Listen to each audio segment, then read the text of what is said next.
Hello everybody, this is Daniel and this is Tips and Tricks. So sometimes the most important thing is not focus too much on who did it first, but who did it best.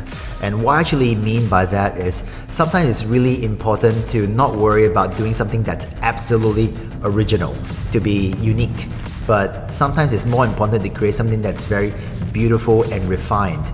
So I think just focus on creating something really, really good than something new. Spend a little bit of extra time making sure that everything is perfect. Why?